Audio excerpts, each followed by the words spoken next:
Hi ladies and gentlemen, today is April 26th and I'm making this video real quick because I wanted you to know that the Pete Santilli show today, Saturday, April 26th, that we just finished was very important.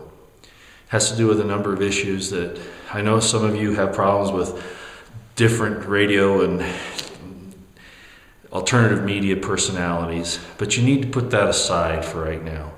The information that came out on this show is absolutely critical for you to understand where we are today. Not just the Bundy situation, but a lot of other things. I especially want to commend Larry Pinckney, who is a former Black Panther, for giving his insights today.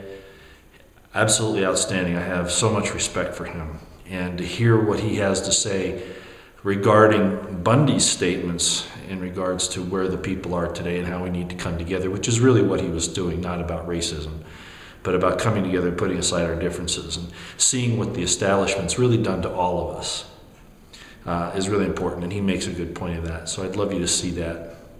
Again, it's the April 26th Pete Santilli show. It's probably not up yet. I'm putting this up right away because I have some other things I need to do. I'm not even sure of the episode number, but you can figure that out. I do want to mention this part. I'm just going to be in very general terms here because I don't want to take away from anything that Pete's done, number one. Number two, I don't want to reveal any very important intelligence information or people who could be hurt by somebody saying something that we shouldn't. But I will say this, that if you listen to Pete's show, you'll find out that there was some intelligence information, unconfirmed as far as reliability, but it did come from a source that we had to take seriously to some extent, that there was going to be a drone strike on the Bundys and the militia out there on the Bundy ranch. Now, you know, I wasn't there to vet the people that had this. Stuart Rhodes was, and also some people that he knows were intelligence operatives before, and they vetted, I guess, the second source. I'm not really sure. You can listen to the show. But the point is that we proceeded very methodically on this. We didn't jump on the cameras. We didn't start telling you about all the things that were going to happen and sending up red flags and scaring people.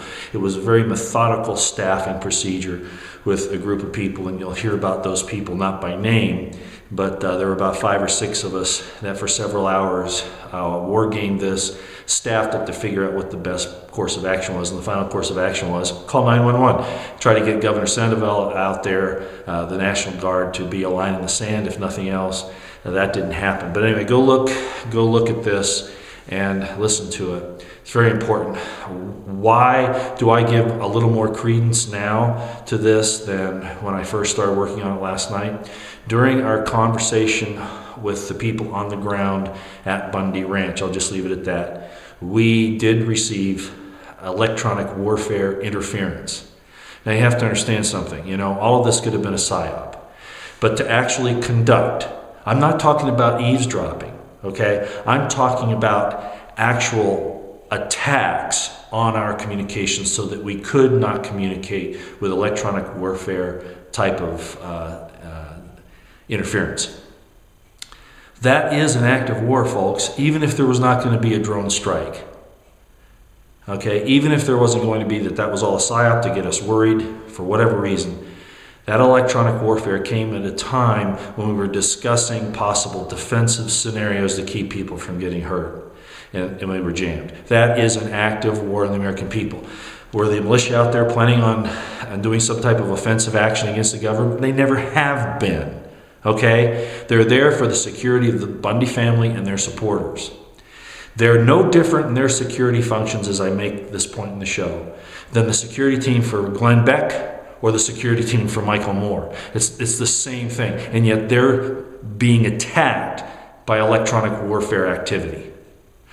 And this time I was. Basically, I was a victim of this as well, as was Pete Santilli.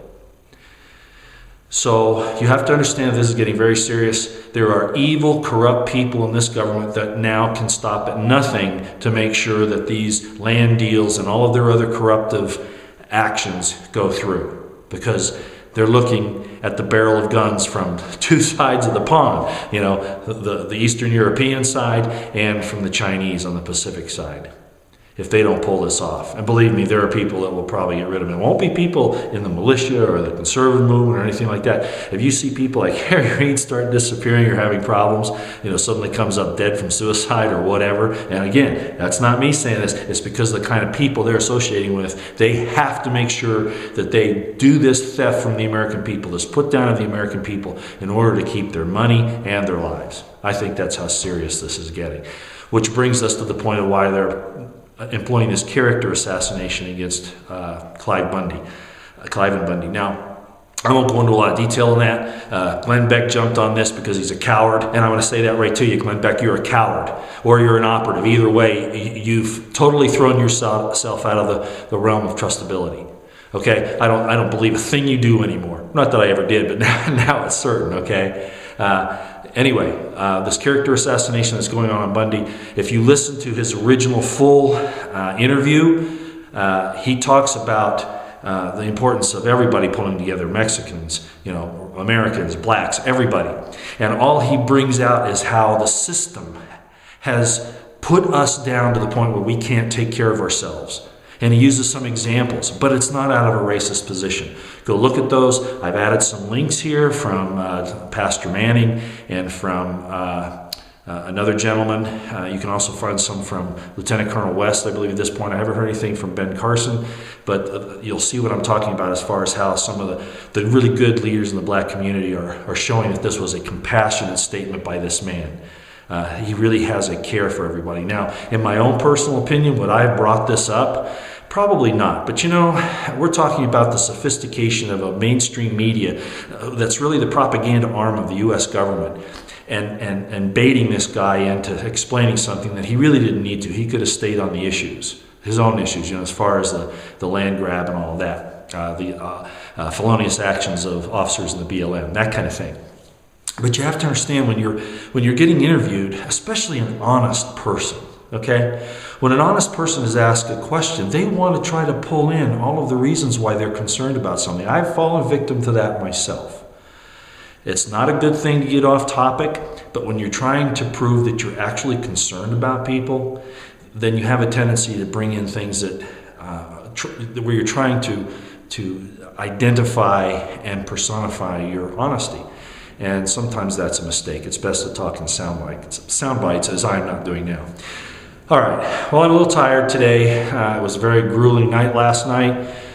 We took some extra security precautions ourselves because of the electronic warfare that occurred. Obviously, they knew where we were. And not that we thought a drone was going to come in. I don't expect that. And I told the people last night during our counseling that I didn't think that it was real, that there are ramifications that would be crazy for the U.S. government or any of its rogue agencies to conduct an operation like that.